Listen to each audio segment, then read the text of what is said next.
And despite recent controversial topics, you can still see hundreds of Trump supporters lined up for his rallies like this one in Lakeland. But Cheney says the turtles that did make it to the ocean are now being washed up on shore and need help. It is right here in the Physical Sciences building at UCF where the Strata One payload was researched, developed, and tested before the launch.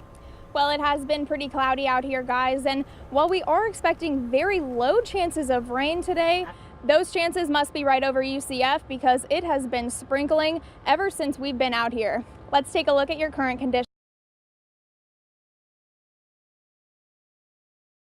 All right, what's his name?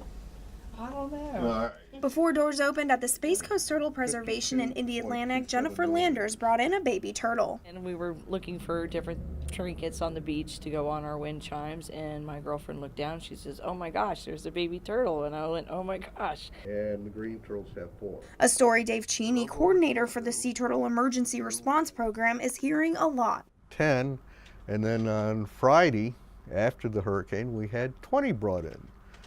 And with daily trips to pick up turtles, that number is now over 300. But director of the UCF Marine Turtle Research Group, Kate Mansfield, says things could have been worse. Good news is that it was a low green turtle year, and had it been last year when the storm hit, we could have been in the thousands. But Cheney says the turtles that did make it to the ocean are now being washed up on shore and need help. What we'll do is we examine the turtles, make sure they're alive, and as long as they're alive, we go ahead and get them ready. We transport them over to Brevard Zoo. Sea Turtle Program Coordinator at the Brevard Zoo, Melanie Stadler, says the goal is to get them back in the ocean quickly. We try to get them out as quickly as possible. It's better for them once they're eating and they can show us that they're behaving like a normal little turtle would. We try to get them out. And Stadler believes people like Jennifer Landers are leading the trail for these baby turtles to return home. In Brevard, Jenna Smith, UCF Nightly News.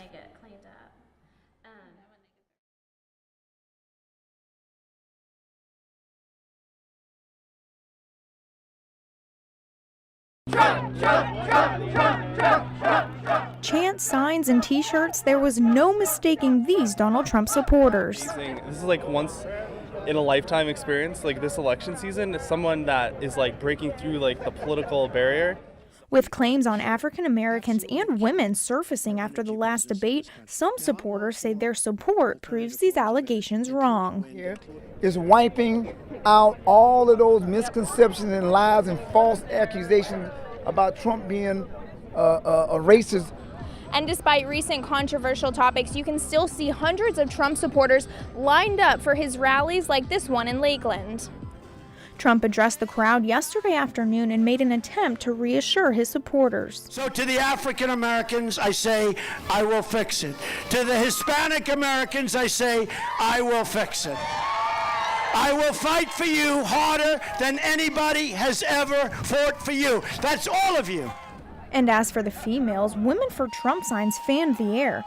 Some supporters say that regardless of the allegations, they believe Trump is on their side. I am more concerned with what Hillary has done than what Trump has said.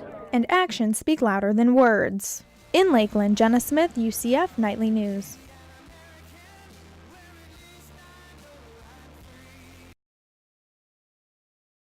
The physiological properties of UCF student Darby Oaks studies at least 3 hours every day, but that time increases as finals get closer.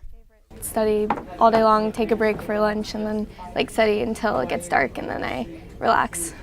And Oaks says in extreme cases, her studying can exceed 10 hours. I've never pulled a full all-nighter, but I've definitely been really close, so probably 15 hours.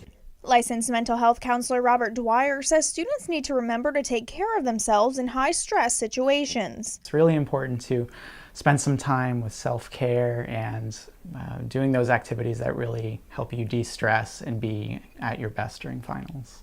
Organizations around campus set out to help students do just that.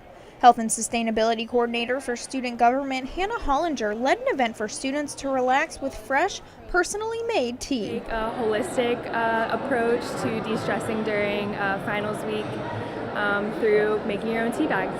A method of relaxation that works for students like Darby Oaks. I'll just watch some TV and relax and make some tea and just kind of not think about anything.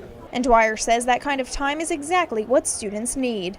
What we see is that self-care tends to go down during this time of the semester, but that's actually when it's most important. And Oaks agrees. I think you definitely need to switch it up or you'll go crazy.